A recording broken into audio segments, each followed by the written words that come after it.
Morning fifth class. This is your chapter number 13 that is light and shadow. इसमें हम light के बारे में पढ़ेंगे यानी रोशनी और शेडो यानी परछाई।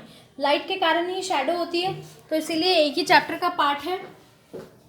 Have you ever tried to find your way around in darkness? कभी आपने अंधेरे में अपना रास्ता ढूंढने की कोशिश की है? Close your eyes for 5 minutes. 5 minute के लिए अपनी आंखें बंद करो। How do you feel? आपको कैसा लगेगा? Are you feeling uncomfortable? क्या आपको अनकंफर्टेबल लगेगा, आपको अजीब लगेगा? ठीक है। Now let us know some interesting things about light. और अब हम जानेंगे कुछ ऐसी चीज़ें जो इंटरेस्टिंग है लाइट के बारे में। सबसे पहले हमारा टॉपिक है luminous and non luminous object. Luminous मतलब चमकने वाली, ठीक है, शाइनिंग, और नॉन ल्यूमिनस यानी चमकने नहीं वाली, यानी जो नहीं चमकती। ठीक है,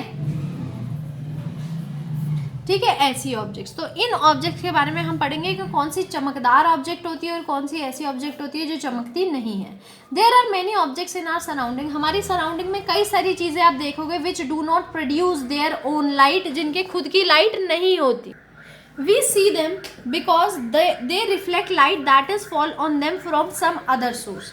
मगर हम उन चीज़ों को देख कैसे पाते हैं? उनकी खुद की लाइट तो होती नहीं, क्योंकि बाकी चीज़ों से उनके ऊपर रिफ्लेक्शन पड़ती है और इसीलिए वो ऑब्जेक्ट जो है हमें दिखाई देती हैं। Object that emit there own light is called luminous object. यानी ऐसे ऑब्जेक्ट जिनकी खुद की लाइट होती है उसको हम बोलते हैं ल्यूमिनस ऑब्जेक्ट। जैसे इलेक्ट्रिक बल्ब हो गया, दिया हो गया, सन हो गया, इनकी अपनी लाइट होती है, ये किसी और को देखकर दिखती, ऐसा तो नहीं इनके अंदर से लाइट नहीं निकल रही होती, और ये किसी और चीज़ से की रिफ्लेक्शन से चमक रही होती है। Object that have no light of their own is called non luminous object. अब ऐसे ऑब्जेक्ट जिनकी खुद की लाइट होती ही नहीं है उनको बोलते हैं नॉन ल्यूमिनस ऑब्जेक्ट। जैसे ट्री हो गया, टेबल हो गया, चेयर हो गया, इवन कि मून भी हो गया, ये भी खुद से नहीं चमकता, सन की रोशनी से चमकता है। There are some living things that can produce light. अब कुछ ऐसे लिविंग थिंग्स है जो लाइट प्रोड्यूस कर सकते हैं। The production of light by living things is called bioluminescence. यानी ऐसे लिविंग ऑब्जेक्ट जो अपनी लाइट प्रोड्यूस कर सकते हैं उसको बोलते हैं बायोल्यूमिनेंसेस। जैसे जुगनू अपनी लाइट खुद प्रोड्यूस करता है।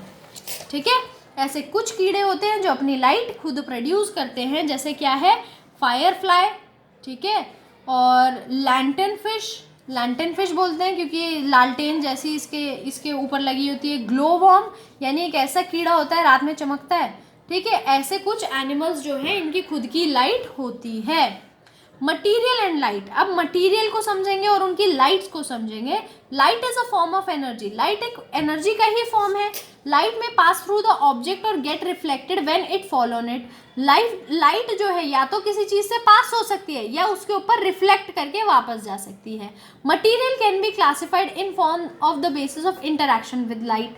और इसी बेसिस पे हमने ऑब्जेक्ट्स को क्लासीफाई किया है कि क्या लाइट उनके पार जाएगी या फिर उनसे रिफ्लेक्ट करके वापस आएगी। तो material that block light completely are called opaque material. यानी ऐसी ऑब्जेक्ट, ऐसी चीज़ें जो लाइट को बिल्कुल भी पास होने नहीं देंगी और क्या करेंगी, उससे लाइट रिफ्लेक्ट होगी, इसको बोलेंगे ओपेक मटीरियल। जैसे आप मेरा हाथ देखिए, मैं यहाँ पर मैंने लाइट को ब्लॉक किया हुआ है, अगर आप परछाई देख पा रहे हैं तो, या ये देखिए, ये आपको दिख रही है, इसके नीचे परछाई हल्की हल्की यहाँ पर। ठीक है, क्यों? क्योंकि लाइट को पास होने नहीं दे रहा, और ऐसी ऑब्जेक्ट को बोलते हैं ओपेक ऑब्जेक्ट। यानी ये देखिए, लाइट को बिल्कुल भी पास होने नहीं दे रहा, इसीलिए इससे परछाई बन रही है। जिस भी चीज़ की परछाई बनती है इसका मतलब वो लाइट को अपने अंदर से पास होने दे नहीं रहा और वो ओपेक ऑब्जेक्ट है। ठीक है, जैसे क्लॉक हो गया, पेंसिल हो गई, टेबल हो गई, ठीक है, इनसे कभी भी लाइट पास नहीं होगी, तो इसलिए बहुत ही ब्लैक कलर की परछाई इनकी बनेगी। Material that do not block light at all are called transparent material. अब ऐसे मटीरियल जिसमें से लाइट बिल्कुल पास हो जाती है, वो रोकती ही नहीं है लाइट को, तो इसको बोलते हैं ट्रांसपेरेंट मटीरियल।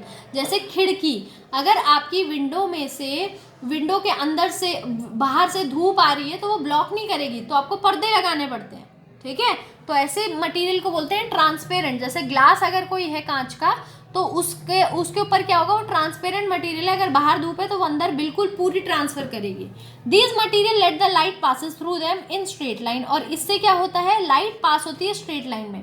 कभी आपने देखा है ऐसे करके लाइट होती है, उसके अंदर से बड़े बड़े कुछ उड़ रहे होते हैं, तो क्या होता है, स्ट्रेट लाइन में लाइन जो है, लाइट जो है वो पास हो रही होती है और जो भी डस्ट पार्टिकल्स होते हैं कमरे में वो दिखते हैं. So we can see clearly through it, और हम आसानी से उन पार्टिकल्स के थ्रू देख सकते हैं. कोई ग्लास हो गया, चश्मा हो गया, ठीक है, तो इसमें से आप क्यों देख पा रहे हैं, क्योंकि ये ट्रांसपेरेंट ऑब्जेक्ट है और ये आराम से लाइट को पास होने दे रही है. Clear glass, clear water, air, ये सब क्या है, ट्रांसपेरेंट मटेरियल है. एयर के अंदर से भी आप क्यों देख पा रहे हैं, क्योंकि लाइट को ब्लॉक नहीं कर रही. अगर आप आसपास देख पा रहे हैं, क्यों देख पा रहे हैं, क्योंकि एयर जो है हमारी ट्रांसपेरेंट है. Material that block light partially are called translucent material. अब कुछ ऑब्जेक्ट ऐसे भी होते हैं कि थोड़ी थोड़ी लाइट को पास होने देते हैं, थोड़ी नहीं होने देते, तो इनको बोलते हैं ट्रांसलूसेंट ऑब्जेक्ट. जैसे तेल हो गया, ठीक है, कलर्ड ग्लास हो गया, पेपर हो गया, ठीक है, पूरी तरीके से लाइट को ब्लॉक नहीं करता, कुछ कुछ ब्लॉक करता है, कुछ रोकता है, तो इनको बोलते हैं ट्रांसलूसेंट. अब आपको यहाँ का क्या करना है, टिक द ल्यूमिनस ऑब्जेक्ट. ऐसी ऑब्जेक्ट को टिक लगाइए जो ल्यूमिनस है और क्रॉस करिए जो नॉन ल्यूमिनस है. ठीक है बेटा, इसी के साथ हमारा फर्स्ट पार्ट जो है चैप्टर का यहीं फिनिश होता है.